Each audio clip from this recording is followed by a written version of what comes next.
Hello student, welcome to my YouTube channel. इस series में आपको विज्ञान से संबंधित टॉपिक हल करवाए जाएंगे।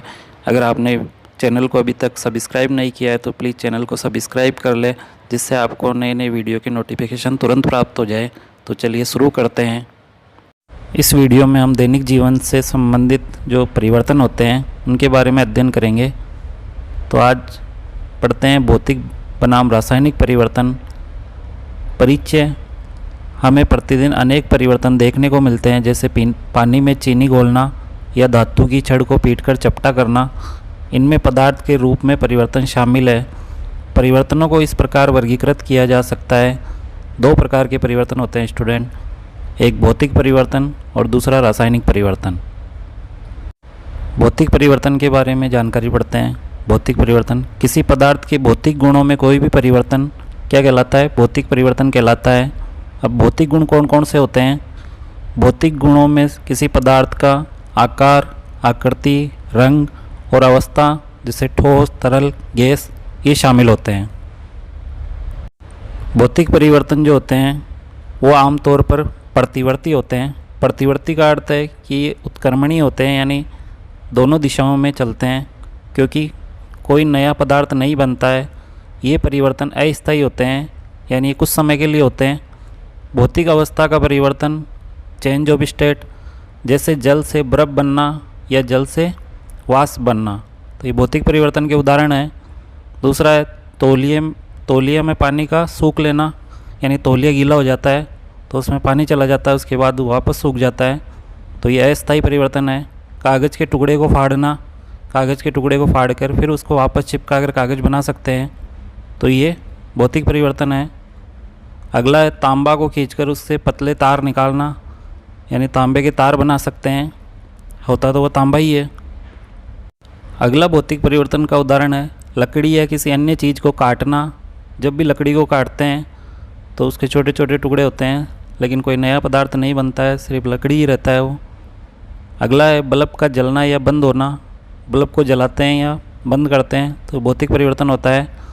लोहे का चुंबक बन जाना, यानी कुछ समय के लिए लोहे को चुंबक के पास रगड़ते हैं तो लोहा चुंबक बन जाता है और वो वापस थोड़ी देर बाद में वापस लोहा बन जाता है, तो ये सभी भौतिक परिवर्तन के उदाहरण हैं।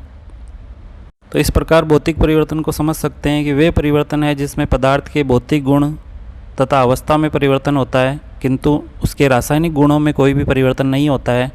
साथ ही परिवर्तन का कारण हटाने पर पुनः मूल पदार्थ प्राप्त होता है, जैसे कि जल। अब यहाँ पे H2O लिखा हुआ है, जल का सूत्र होता है H2O। द्रव अवस्था में होता है, गर्म करने पर गैसीय अवस्था या वाष्प में बदल जाता है, और ठंडा करने पर ठोस अवस्था यानी कि बर्फ में बदल जाता है। लोहे का चुंबक बनना, नौसादर, यह NH4Cl, अमोनियम क्लोराइड का ऊर्ध्वपातन, शक्कर का पानी में विलय होना आदि भौतिक परिवर्तनों के उदाहरण हैं। इनके अलावा भौतिक परिवर्तनों के कुछ और उदाहरण हम देखते हैं। पहला उदाहरण है मोम का पिघलना। मोम को यदि ऊष्मा दी जाए या गर्म किया जाए तो वह पिघलने लगता है, तथा उसे कुछ समय के लिए यदि ठंडा किया जाए तो वह जम जाता है, जिससे मोम में कोई रासायनिक या स्थायी परिवर्तन नहीं होता है। मोमबत्ती को जब जलाते हैं तो मोम पिघलता है, और जो मोम ठंडा होता है तो मोम वापस अपने को प्राप्त हो जाता है। तो एक भौतिक परिवर्तन का उदाहरण है मोम का पिघलना। दूसरा है बर्फ़ का जमना या पिघलना। यदि बर्फ़ को पिघलाया जाए तो वह पानी में बदल जाता है, तथा पानी को जमाने पर बर्फ़ में परिवर्तित हो जाता है।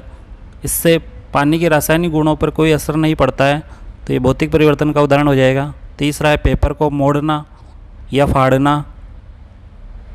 पेपर को यदि मोड़ा जाए तो उससे कोई नया उत्पाद नहीं बनता है, तथा उसे वापस उसी स्थिति में लाया जा सकता है, अतः ये भौतिक परिवर्तन होता है। नेक्स्ट उदाहरण है वाष्पीकरण तथा संघनन। यदि पानी को गर्म किया जाए तो वह एक निश्चित तापमान पर भाप में परिवर्तित हो जाता है। इस प्रक्रिया को वाष्पीकरण कहा जाता है। इसी भाप को यदि संघनित किया जाए तो वह पुनः पानी में परिवर्तित हो जाता है, तो ये भौतिक परिवर्तन का उदाहरण है। अगला है रबर को खींचना।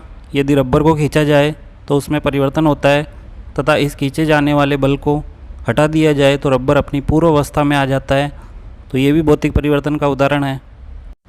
नेक्स्ट है लोहे का चुंबकीय होना। एक लोहे के टुकड़े पर यदि चुंबक को रगड़ा जाए तो वह कुछ समय के लिए अस्थायी तौर पर चुंबक में परिवर्तित हो जाता है तथा कुछ समय पश्चात यह चुंबक के गुण से मुक्त हो जाता है। इससे लोहे के टुकड़े पर कोई प्रभाव नहीं पड़ता है। तो इस प्रकार ये भी भौतिक परिवर्तन का उदाहरण है। इस प्रकार इन उदाहरणों के आधार पर भौतिक परिवर्तन को समझ सकते हैं। अब समझते हैं रासायनिक परिवर्तन। रासायनिक परिवर्तन वह परिवर्तन जिसमें एक या एक से अधिक नए पदार्थ बनते हैं रासायनिक परिवर्तन कहलाते हैं। आमतौर पर एक रासायनिक परिवर्तन में एक रासायनिक प्रतिक्रिया या अभिक्रिया शामिल होती है जो नए उत्पाद बनाती है। भौतिक परिवर्तन में और रासायनिक परिवर्तन में एक मुख्य उदाहरण यही है कि भौतिक परिवर्तन में कोई नया पदार्थ नहीं बनता है, जबकि रासायनिक परिवर्तन में हमेशा नया पदार्थ बनता है। तो ये ध्यान रखना है आपको। रासायनिक परिवर्तन के लक्षण यानी क्या इनके, इसमें परिवर्तन के पश्चात नया उत्पाद का निर्माण होता है।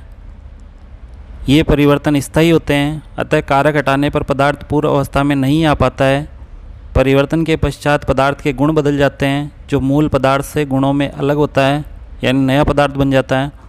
इसमें परिवर्तन के पश्चात ऊष्मा, प्रकाश आदि मुक्त होते हैं। तो ये रासायनिक परिवर्तन के लक्षण हैं। रासायनिक परिवर्तन के उदाहरण निम्नलिखित हैं। उदाहरण पढ़ते हैं। पहला है दूध से दही का बनना। यदि दूध में थोड़ा दही मिलाकर रख दें तो कुछ समय पश्चात वह दही में बदल जाता है।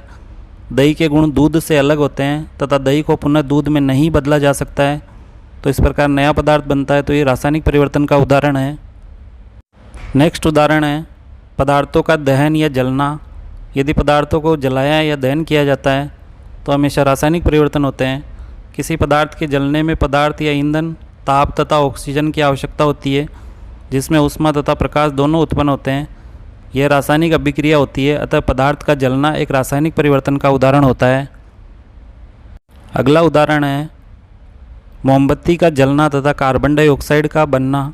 यहाँ पे मोमबत्ती का जलना रासायनिक परिवर्तन है, और ये भी ध्यान रखना है साथ में मोमबत्ती का पिघलना जो होता है वो भौतिक परिवर्तन होता है। तो मोमबत्ती के जलने के पश्चात जल वाष्प तथा कार्बन डाइऑक्साइड गैस बनती है। इसमें ऊष्मा तथा प्रकाश दोनों का उत्सर्जन होता है तथा इन उत्पादों द्वारा पुनः मोमबत्ती नहीं बनाई जा सकती है। तो ये रासायनिक परिवर्तन का उदाहरण हो गया। अगला उदाहरण है लोहे पर जंग का लगना। लोहे पर जंग लगने के कारण उसकी सतह तथा अंदरूनी संगठन में परिवर्तन हो जाता है। यह लोहे द्वारा नमी या ऑक्सीजन से क्रिया करके लोहे को संक्षारित कर देता है, जिससे लोहे की छड़ नष्ट हो जाती है। तो लोहे पर जंग लगना भी रासायनिक परिवर्तन का उदाहरण है। नेक्स्ट उदाहरण है मैग्नीशियम के तार का जलना। जब मैग्नीशियम के तार को जलाया जाता है तो उसमें प्रकाश तथा ऊष्मा दोनों उत्सर्जित होते हैं और मैग्नीशियम हाइड्रोक्साइड बनता है। ये एक रासायनिक परिवर्तन है। इनके अलावा कुछ अन्य प्रमुख रासायनिक परिवर्तन देखते हैं,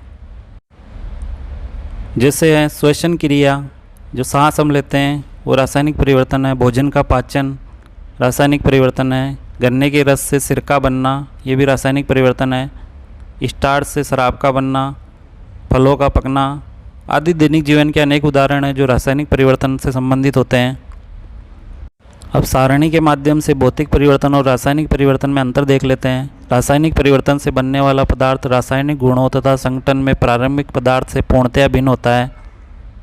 भौतिक परिवर्तन में पदार्थ के केवल भौतिक गुणों जैसे अवस्था, रंग, गंध आदि में परिवर्तन होता है। सामान्यतः प्रारंभिक पदार्थ पुनः प्राप्त नहीं किया जा सकता। परिवर्तन के कारण हटाने पर पुनः प्रारंभिक पदार्थ प्राप्त हो जाता है। भौतिक परिवर्तन में रासायनिक परिवर्तन स्थायी होते हैं, भौतिक परिवर्तन अस्थायी होते हैं। इसमें नए पदार्थ का निर्माण होता है रासायनिक परिवर्तन में। भौतिक परिवर्तन में कभी भी नए पदार्थ का निर्माण नहीं होता है। उदाहरण दिया हुआ है जैसे लोहे पर जंग लगना। इधर भौतिक परिवर्तन का उदाहरण दिया हुआ है बर्फ़ से जल बनना और जल से वाष्प बनना। तो ये इस प्रकार रासायनिक परिवर्तन और भौतिक परिवर्तन में अंतर हो जाते हैं। इस प्रकार हमने भौतिक और रासायनिक परिवर्तन को पढ़ा है। अगर ये वीडियो आपको अच्छा लगे तो प्लीज़ लाइक, शेयर और सब्सक्राइब करें। Thank you.